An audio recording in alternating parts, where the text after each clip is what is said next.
the instigator in the end was the numbers we set out in the statement, which was, we felt as an organisation, having witnessed the civilian casualties over the past year, that we didn't think it was right that we took part in this with Israel being part of it.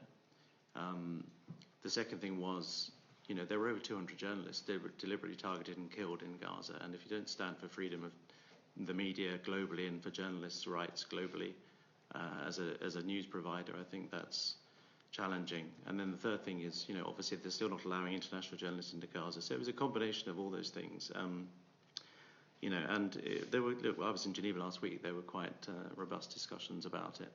I have to say, I should say, the leadership were 100% united. The leadership team here were 100% united on the decision, as were those people involved in the Eurovision at RTÉ.